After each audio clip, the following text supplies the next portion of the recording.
José Luis, ¿cómo estás, viejo? Aquí Tanto está. tiempo. Me alegro de este reencuentro, Carlitos. El cafecito de siempre, aparte. Cafecito de siempre, Villa Crespo, linda tarde, solcito. Futbolera. Todavía verano, porque hasta el 21 de marzo verano. Verano. Sí, José Luis, qué ganas tenía de verte para hablar de fútbol, pero un tema en particular, porque no se habla, no se está hablando de Boca, ¿no? En un punto en el cual deberíamos estar hablando de la situación futbolística de Boca Juniors. No, de Boca se habla. Perdió contra Unión 3-1 en la Bombonera. Unión que ganó después de 26 partidos, casi igual un récord en primera división. De Boca se habla. Pero no se habla de Riquelme. Permitir corregirte. De Boca se habla. Pero que no se habla de lo que me parece que vos. No se habla de Román. No, pero por ejemplo, no se dice que Bianchi es uno de los técnicos más caros de la historia del fútbol argentino. Sí, es verdad. Ahora estaría con Ramón Díaz y el dato que vos tenías la vez pasada de Miguel Russo. Claro. Por un lado. Después ya lo que está aprobado es el contrato de Riquelme, que sigue siendo el más oneroso de toda la historia de Boca, además. Entonces, ¿qué pasa? Vos decís, bueno, el técnico más costoso, el jugador más caro, el equipo no aparece. Y hay como una cosa también tapada, que es el sesgo de lo que sería, digamos, lo que quedó de Falcioni. De pronto Herbiti, Somoza, algunos de los muchachos que están jugando y no están bien, pero que tenían que ver con el técnico anterior, con ese final tan traumático, porque recordemos que Falcioni a Boca le dio el título de la Apertura 2011, sacando Boca 12 puntos de ventaja, la Copa Argentina, Boca gana invicto, y Riquelme en ese torneo jugó 11 partidos. Finalista de Copa Libertadores. Finalista de Copa Libertadores y este ¿Te acordás que se hablaba de la Triple Corona en aquel momento? Bueno, acordate que en 15 días Boca tenía chance de los 3 campeonatos. Riquelme, que ahora volvió contra Unión, jugó contra Banfield, estamos hablando de junio 2012. Banfield llevaba 10 partidos sin ganar, después finalmente descendió, jugó contra Arsenal, que había estado a 3 puntos de Boca en las últimas 4 fechas y terminó siendo campeón. Boca terminó siendo superado también por Tigre. Y los 2 partidos de Corinthians. Quiere decir que Riquelme, en aquel momento, cuando él dice estoy vacío, que es lo que de algún modo tenía que ver con esos 4 partidos apenas en 2 semanas, y donde Boca, creo que salvo el empate con Corinthians acá, no sumó puntos. No sumó puntos. Un empate con Banfield. Pierde el campeonato. Sí, pero un empate con Banfield en ese momento es como que se iba al descenso. Claro, es una derrota. O sea que lo que no se está diciendo, nadie discute, insisto, bueno, esto lo hemos hablado muchas veces, pero nadie discute la calidad de Riquelme, su pausa, su mirada, su inteligencia, su talento, su celebración y su pegada, eso no está en discusión. Ahora, si Boca no le ganó a Banfield en el 2012, no le ganó a Corinthians, no le ganó a Arsenal, no le ganó a Unión, claro. Bueno, entonces no puede ser que todos los demás son malos y Riquelme es bueno. O si Falcioni tuvo la mala fortuna. ¿Para dónde vas? La mala fortuna de perder. Sí. Lo alabaron mucho a Román este último fin de semana. Entonces, ¿qué pasa? Acá hay algo que no se está diciendo y es que Bianchi es un ser humano. Recordemos que no le fue en el Atlético de Madrid y no le fue en la Roma. En Boca ganó todo, pero en las otras 2 experiencias, porque nadie ha ganado todo. Vos fíjate esta historia del Barcelona. No existe. Acordate lo que pasó con los húngaros en el 54. O lo es que fútbol pasó. esto. Si ganás y perdés. Sí, pero lo que estamos de acuerdo es que Román es un político excepcional. Bueno, no solamente volvió en el partido que él quería volver, supuestamente el partido más accesible para Boca, por lo menos en los papeles, Unión, lo dicho, casi igual un récord que tenía Sarmiento en primera división de partidos sin ganar. Sí, no se ha dicho otra cosa. Para volver con gloria, para volver... Que deberías decirlo vos. Ganable, pero lo cierto es que lo que es llamativo es el nivel de muchos jugadores de Boca y los viandazos que viene dando Bianchi en la conformación del equipo. Algo que tendrías que decir vos, porque además me parece que has tenido algún trato personal cuando era jugador, en la época que estuvo en Racing. Hay que hablar de un planteo muy inteligente de Facundo Saba. partido se gana casi te diría antes de jugarse, del modo que lo plantea Saba, incluso con suplentes, con jugadores que no perdió a Beldaño por suspensión. Un gran partido de Franzoia, que había sido jugador de las inferiores de Boca, un gran partido de Damián Licio, que había sido jugador de las inferiores de River. Muy inteligente. Los goles son todas jugadas, salvo el error del tercero, que hay un error de Burdizo, que es mejor cuando está en el área rival que en el área propia. Salvo el tercero, son goles de construcción de juego. La jugada del primer gol, que queda en el camino al mismo. Fíjate que es una jugada donde hay salida por un saque lateral, 2 pases, y hay una muy buena combinación entre Franzoia y Licio. Y hay una definición fantástica de Licio. Fantástica. Te voy a dar un dato. Cuando se retiró Facundo Saba, se retiró siendo jugador de Quilmes, ¿no? El ascenso a Quilmes en primera división el año 2009, 2010, no recuerdo bien. Estuvo un año recorriendo diferentes entrenamientos en Inglaterra, en España, también en Argentina, formándose como entrenador. ¿Por qué te digo esto, José Luis? Y es bueno que nuestros televidentes también lo sepan. Porque pareciera ser que hay verdades en el fútbol argentino que quedan ahí, alguien las dice, ¿no? Y se toman como válidas. Una dice que los técnicos tienen que ser jóvenes y trabajadores hoy para ser exitosos. Y uno ve cómo es la situación de Racing hoy, con Luis Subeldía como entrenador ya hace casi un año, más de 20 partidos Subeldía como técnico de Racing, y entonces algo está fallando acá, porque es joven, sí, es joven, trabaja Subeldía, ahora no le encuentra la vuelta a un plantel rico en características y bastante oneroso en lo económico.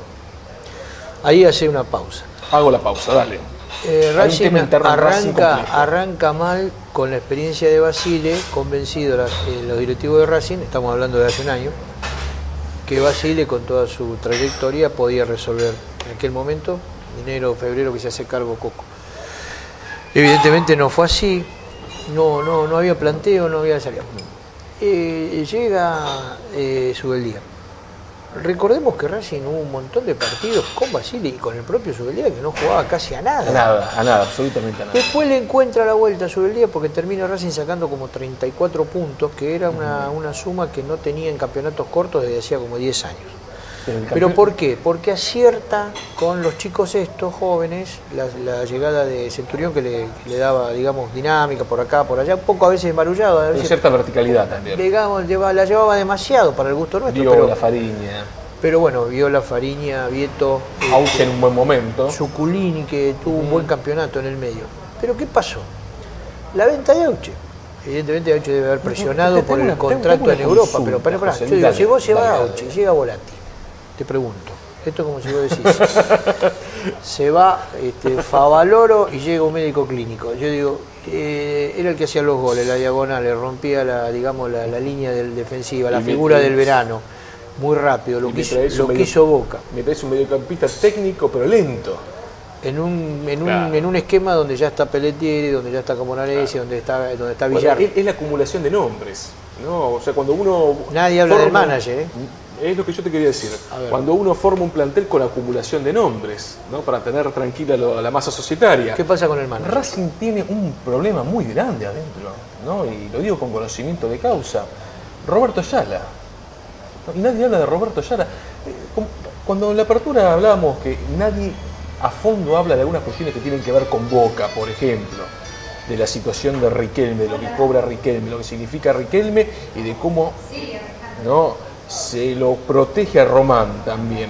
¿Por qué Racing, que es el equipo, reitero, más oneroso del fútbol argentino en los últimos 3 años, no se habla de la figura del manager? Porque hay una seria dificultad en la conformación de los planteles profesionales por parte de la dirigencia de Racing. Nuestras discusiones del 2011. Y Roberto Ayala, siendo un futbolista que jugó más de 110 partidos en la selección nacional, que jugó en River, jugó en el Napoli, Valencia, Milan, Zaragoza.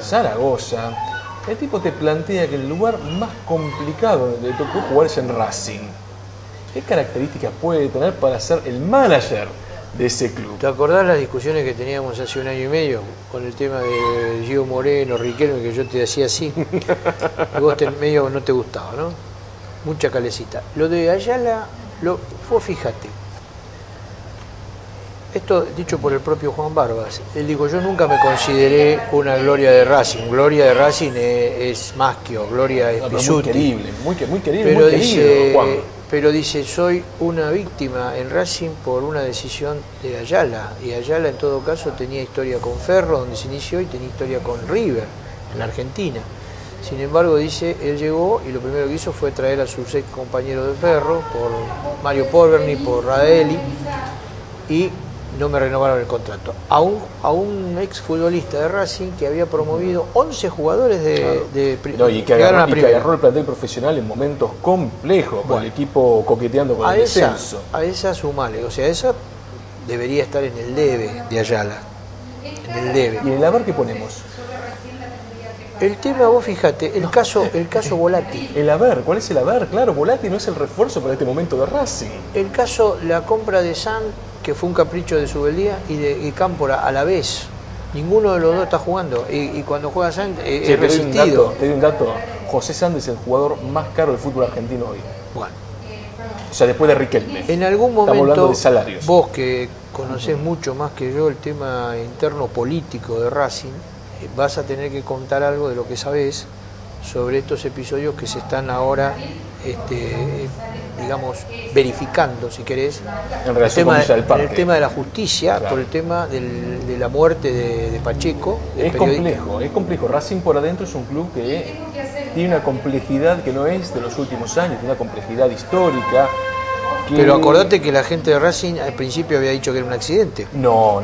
Es una vergüenza que la dirigencia de Racing no haya llamado a una conferencia de prensa luego de conocerse la muerte, asesinato o accidental de este muchacho. Golpeado, costilla fracturada. Pero la misma autopsia había planteado la situación.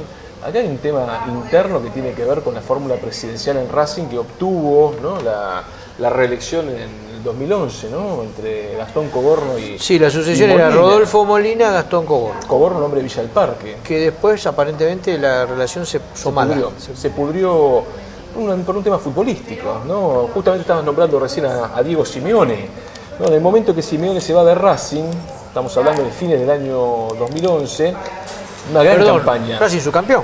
Una gran campaña. Con la segunda defensa menos vencida. Una gran campaña.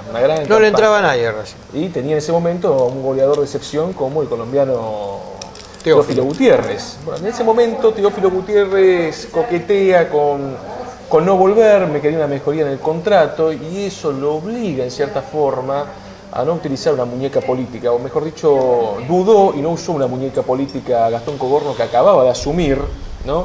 Y para no hacerse cargo del costo político que podía significar que no vuelva Teófilo Gutiérrez, contrata a Alfio Basile, una gloria de Racing, pero que evidentemente no estaba en condiciones para ese momento. Resultado, rompe relación Rodolfo Molina con Coborno y regresa Teófilo Gutiérrez, o sea, un desastre político. Si te haces cargo de una situación, ¿no?, hay que asumir los costos. Sí, con un agravante, todo eso que estás comentando se lo llevó puesto a Basile. No, claro, el momento... Basile perdió... ¿Por qué? Porque estamos hablando de que acá hay una división muy fuerte dentro de Racing. Acordate digamos, el final tan abrupto, Basile, que ha sido una gloria, cuando pierde por goleada Racing con Independiente, claro, 4-1. Pero lo que queda claro también es que hay medios partidarios muy afines o a Rodolfo Molina o a Gastón Coborno. Y esto alguien lo tiene que decir, ¿no? Ahora, eso que estás comentando, ¿qué remisión tiene al crimen de Pacheco? ¿Cómo vinculás la ruptura Coborno-Molina y el crimen? Un dato para que quien no conozca un poco la interna de Racing vea mejor el panorama. Por ciertas cuestiones históricas, los socios e hinchas de Racing ven mucho y escuchan mucho los programas partidarios, ¿no? Buscan mucha información en los medios propios. Eso no es un dato menor, es relevante. Pacheco tenía un programa propio, claro. Y también era habitué de la sede de Villa del Parque. La sede de Villa del Parque es preciosa, pero hace muchos años que está cooptada por el lumpenaje. Violentos. Por el lumpenaje, ¿no? Y cuando uno se maneja entre lumpenes, a veces, evidentemente, no se sabe muy bien cómo se va a terminar. Un término setentista, ¿no? Para el lumpenaje, para de algún modo graficar al marginal, al no encuadrado, ¿no? Roberto Art, se lo robo más a de Roberto Art. Pero sí, en los 70 se hablaba mucho del lumpen. Lumpen. Sí, son los violentos muy en pagos. Los violentos muy en pagos porque corre mucho dinero en ¿Tiene Racing. algo que ver lo que se denunció unos días antes del crimen del muchacho Pacheco? Esa historia del crucero con los barras viajando, los de Racing, o una parte, un sector, no me acuerdo si de la Guardia Imperial o... Visibilizar esto es complejo, ¿no? Porque curiosamente se denuncia una historia de, digamos, fastuosa de hinchas de fútbol viajando en un crucero con los costos, lo que salía, y a las 72 horas muere este muchacho, ¿no? Muere este muchacho, sí, Pacheco, Nicolás Pacheco. Todo tiene que ver con todo, y aquí nadie investiga. Hay un fiscal que está actuando de oficio, porque evidentemente Racing Club no le ha dado las herramientas suficientes para la investigación. ¿Pasaron 2 meses ya? ¿Cuánto es? Un mes y algo, y reitero, no es un tema menor. Racing Club no ha brindado una conferencia de prensa en relación con lo que ocurrió con un socio dentro de las instalaciones mismas de la institución. No es un dato menor. ¿Te puedo apurar? ¿Te puedo hacer un poco de pressing? Dale. Presión. ¿Vos pensás que de la dirigencia de Racing, llámense Cogorno, Molina o el resto de la comisión directiva, desconocen esto que vos estás contando de las internas, de los cruces de barra, de los referentes, de los protagonistas, de los que quizás participaron de la pelea? Por supuesto, directa o indirectamente lo saben. ¿Y cómo se vincula entonces la investigación a través de la fiscalía que lleva adelante todo el problema? El hecho que algunas voces oficiosas, no digo que haya habido una información oficial, no recuerdo haberla visto, escuchado por televisión, pero me acuerdo que oficiosamente lo primero que se dijo que podía haber sido un accidente. Sí, es más, la caída a la pileta y el tema de la asfixia. Que se plantea dentro del club es el accidente, claro. La autopsia revela posteriormente que había sido golpeado, que lo habían tirado ya supuestamente muerto, que tenía golpes en el tórax, que tenía fractura de costilla. O sea, si alguien casi sin averiguar nada, lo primero que dice, no, pudo ser un accidente, y después se encuentra con esta historia, yo como antecedente, 2007 el caso no es lo mismo. Acro. El caso Acro no es lo mismo. No. Pero ahí es gravísimo porque hay muerte por encargo. O sea, le dijeron, te vamos a matar, y cumplieron. ¿Sabes lo que es llamativo acá? Es el silencio de la familia. El silencio de la familia, porque por ejemplo, en el caso Acro, la familia de Gonzalo Acro, públicamente, ¿no? Comentaba esta situación. Pero se supone que Pacheco además tenía amigos, allegados. Claro, y hay un silencio de misa. Es muy llamativo. Es realmente muy llamativo. La otra cosa que Racing es un club saliendo un poquito del crimen. Reitero, disculpame esto por haber trabajado tanto tiempo con Racing. Racing es un club en el cual históricamente ha corrido mucho dinero de las dirigencias a la hinchada. Históricamente, ¿no? Y hay cotos diferentes, sea la sede de Villa del Parque, el predio Tita estuvo un poco más cuidado, ¿no? O la sede de Mitre o las mismas instalaciones del club en Avellaneda, que fueron pequeños kioscos de diferentes convengamos que estás hablando de un club tradicional de Avellaneda en un lugar que es la tierra caliente en la política y en el fútbol desde hace 60 años. Siempre, de la época de Barceló, de Barceló, de Ruggerito, de Arminio Iglesias, de lo que a vos se te ocurra. O sea, nada que haya pasado en Avellaneda. Nadie es Carmelitas Descalzas, pero te agrego algo más que tiene que ver con esto que vos estás contando. Desde hace ya un tiempo, lo que se verifica, y vos que sos alguien que investiga, que las peleas, la violencia trasladada a la confrontación y después seguida de muerte, ocurren dentro de las mismas barras. Ya no es que es una tribuna contra otra, es adentro de la misma tribuna un jefe contra otro. Y bueno, pero lo de River, lo de Boca. El caso de este muchacho Mauro Martín es terrible porque es una interna con Diceo, pero en el medio de la interna con Diceo, para quedarse con la jefatura de la 12, que ya eso ya lleva 4 años, asiste a un primo, a un cuñado por una pelea de vecinos, por una historia de un perro que hizo lo que no tenía que hacer en la vereda del pariente de Martín, y la discusión, creo que fue en Lugano o en la zona de Bajo Flores, terminó con la muerte del vecino. Claro. O sea que no es solamente un violento en la Bombonera. No, pero cambió el paradigma de la violencia en el marco del fútbol argentino, ¿no? El otro día un muerto en la cancha de Gimnasia y Grima de la Plata, que tiene que ver también con las disputas internas, y lo podemos unir a un caso que me parece que lo tenemos muy al alcance de la mano y nadie se anima a investigar a fondo, que es el tema Racing. Porque acá estamos hablando de las cajas millonarias de los clubes que se abren o por silencio o por mantener muy tranquila a la masa societaria ante los desatinos pero ahí la pregunta que te haría, futbolísticos. ahora te haría otra pregunta. Ya que vos seguís todos estos temas y conocés el mundo Racing mejor que la mayoría. ¿Qué pasa con estos organismos de la seguridad deportiva que fueron transformados, fueron reformulados? Castrilli arranca en el 98-99 en la provincia, después pasó a la Nación. La Previde. Le hicieron un traje a medida, solapa angosta, todo, 3 botones, todo. Le pusieron y nombraron 20 funcionarios. No pueden descubrir nada, investigar nada, hacer inteligencia sobre el problema. ¿Cuántos son los jefes? 20 de cada club, 10, 2, 3. ¿Cuántos eran los violentos? 200 los que manejan el tema del dinero. Escúchame, José Luis. ¿Cómo se resuelve eso? Vamos a hablar del tema Racing, ya que tenemos ver. como eje Racing. Pero podríamos ir a cualquier club de fútbol argentino. Nos quedamos con el eje de los hechos en Villa del Parque. El fiscal va a actuar. El fiscal, por lo que tengo entendido, en la mañana de hoy pidió 4 detenciones. Si sigue la investigación dentro de Racing, como podemos tomar también el caso Acro, ¿no? En River, 2007. 2007. ¿Alguien sabe bien dónde va a terminar la investigación? En la pirámide de inculpados dentro de estos casos. En el caso Acro quedó ya más determinado, pero en el caso Racing... Ahí yo te haría una nueva pregunta. ¿No debería intervenir el Ministerio del Interior como un organismo supra, digamos, que está por encima del organismo de la seguridad deportiva, o un aparato concreto como puede ser la CIDE, que tiene 3.000 agentes? Yo digo, algo como política de Estado que empiece a resolver, unir a la justicia de oficio, a la Fiscalía, al Ministerio Público, y decir, bueno, el caso Acro, que la familia denunció largamente todo el tema de que, bueno, al final hubo 10 casos fueron llevados a juicio oral, hubo 10 imputados en juicio oral. Están presos los hermanos Schlenter, Rousseau después salió. Algunos ya fallecidos. Algunos fallecidos. El caso Boca, Diceo cumplió pena.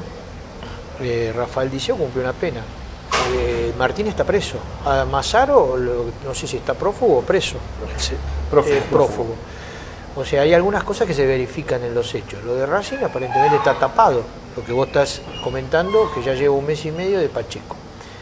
Pero me parece que hay un hecho para destacar en el medio de todo esto, que todavía no conocemos el final tampoco, pero me parece que es un soplo, si querés, de aire fresco, que es el tema Cantero con Bebote. Cantero con Bebote, que si bien no está cerrado, tiene derivaciones, en el medio la jefa de la seguridad deportiva se tuvo que ir en una cosa... Renunció, no es que se tuvo que ir, bueno, renunció en un episodio... Es un dato menor. Un episodio oscuro, pero digamos que un presidente de un club enfrente públicamente a un jefe barra brava, yo te diría, en 20 años conozco un solo caso que terminó a las trompadas. Antonio Alegre cuando sumió en Boca, por ejemplo. Bueno, y después... pero a las trompadas Pasarela con la barra brava de River. Claro, también, pero siendo más chiquita. Siendo entrenador, ahora Pasarela de River. Que delante de una cámara le diga, vos sos un ladrón, a vos te pagaban $20.000, vos te quedaste con el dinero de los socios, vos hiciste esto. Yo digo, si ese fuera el camino, el Estado, la AFA, todos estos organismos de la seguridad deportiva, que además son todos funcionarios que cobran. Son chistosos. La Previde es un chiste. ¿Se puede resolver o no se puede resolver? José Luis, sí, ¿cómo volvimos? Un montón de cosas que no se habla en ningún lado.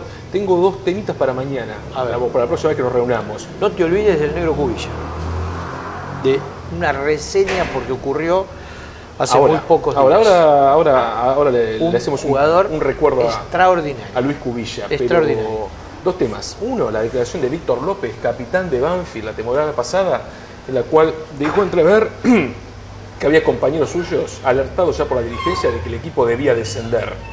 Un tema que no puede pasar de largo. Una película que debe tener 25 años o un poco más, extraordinaria, con ese gran actor sueco Max von Sydow, El viaje de los condenados. Crucero que sale de Europa en el momento que estalla la Segunda Guerra. Lo que dice López es que si Banfield estuvo 10 partidos sin ganar después de haber sido campeón... Lo que dice es que algunos compañeros ya sabían, alertados por la dirigencia, Y vamos a hablar un poquito de Banfield. El viaje de los hoy de condenados. Banfield. Tenemos que hablar de Central también. 11 partidos 11 consecutivos. partidos consecutivos ganados en la B Nacional. Se acerca al ciclo de Pellegrini en San Lorenzo. Fueron Sí, 13. 13. Y te tiene un título para la semana que viene. A ver. Guillermo Marconi, secretario del SADA, el Sindicato de Árbitros de la República Argentina, que nuclea a los árbitros del interior del país, abiertamente, ¿no?, ya dio sus candidatos para el descenso en la primera división y se candidateó para presidente de Independiente. Ahora, ¿vos te acordás cómo Te lo dejo Marconi picando. surgió, digamos, a la vida pública? Como funcionario... Era el segundo del Ministerio de Trabajo De en Trabajo, la época claro. de Barrio Nuevo. Un año en el 89, 90. Gobierno de Menem. Funcionario porque, bueno, es abogado. Después tuvo, en el mismo periodo, un pasaje no muy exitoso como árbitro de primera división. 100 partidos. Pero no hay un suceso que revele que fuera un árbitro importante. Curiosamente Bueno, se ha pero- movido bien en pero el es tema uno de los político hombres porque más lleva 15 años al frente de... importante del fútbol argentino, son los tipos más importantes. Che, para ir Ahora, cerrando, pero que es un José todoterreno Luis, porque es televisión, sí, lo que quieras. Ministerio de Trabajo, Lo que quieras. ahora presidente, aspira la a ser mesa presidente con Gerardo independiente. Sofovich, lo que quieras. Sofovich, el otro programa con el tema de la iglesia, la verdad que... José Luis, una reseña. El día que se engripe Marconi va a haber trabajo para 20 por lo menos. 20 van a tener laburo. José Luis, para ir cerrando, un recuerdo para un jugador que vos lo viste seguramente. Extraordinario. Dicen que fue el que mejor defendió la pelota en el fútbol rioplatense. Uno de ellos. El otro que yo recuerdo, muy bueno también, posterior, el Beto Márcico. Luis Cubilla. Cubilla, un jugador nacido en Paysandú, allá por 1941. Llegó muy jovencito a Peñarol. Muy guapo, muy encarador y muy habilidoso. Y una cosa casi te diría del potrero, que es llevarla y cambiar de pierna. O sea que, por ejemplo, una vez Marzolini, que tenía serios problemas para marcarlo, como Marzolini además no era un violento, no era un tipo que Se le raspara, complicaba más todavía, claro. Cubilla me dice, siempre era como que me inventaba una nueva. Yo pensaba que iba por afuera, enganchaba y entonces amagaba con el sacar el centro del sur y cuando parecía que lo sacaba, enganchaba de nuevo. O sea, era el doble enganche, o sea, para desbordar. La clásica, ¿no? Desbordás y sacás el centro. El lateral, ¿qué hace? Va a cerrar ahí con todo para evitar el centro. Enganchaba. Si vos tenés recuperación, buscás para tapar, para que no haya centro de ayuda. Enganchaba. Dice, siempre había algo nuevo. Dice, y después tenía esa cosa que vos mencionás de la defensa de la pelota. Y lo que tenía además, que era casi un provocador, probablemente sin proponérselo, está el famoso partido Cancha de San Lorenzo cuando River elimina en semifinales Copa Libertadores de Independiente, la famosa plancha Mura. Después se supo que era como un duelo Entre ellos. a ver quién Campeón de todo con Olimpia de Asunción como entrenador. campeón de todo. como jugador 8 títulos y como entrenador como 20 No, una títulos, cosa, 10 años dos con Olimpia. Libertadores, dos Y Libertadores. hay una, para cerrar lo del negro, 72 años, 3 mundiales. Según cuentan los paraguayos, que lo tenían casi asimilado como falleció en propio. Asunción. Como propio. Sí, sí. En el 79, que era el final del ciclo de Lorenzo en Boca, ciclo exitoso, Final 2 Copas de Libertadores, Libertadores, claro. se juega el primer partido en Asunción. Gana Olimpia. Comuneros, ¿no? Comuneros, el estadio de 2-0. Olimpia 2-0. Tenían que jugar en la Bombonera, el partido terminó 0-0. ¿Qué pasó en ese avión? En el avión Asunción, Buenos Aires. Antes del partido, entonces. Antes del partido, supuestamente, como pasa con los micros, el técnico va adelante con el masajista, con el médico. Se acomodan todos los jugadores de Olimpia en el avión. Y Cubilla pide el asiento al lado suyo libre. Que no vaya ni el ayudante, ni el médico, ni el masajista, ni nada. Y los manda atrás. Deja el asiento de él y no sé si el del costado. En algún momento alguien pregunta qué pasó, Claro, porque ¿qué había pasó? cambiado la modalidad. El esquema. Dice, porque acá en este asiento La dice, copa. vamos a traer la copa.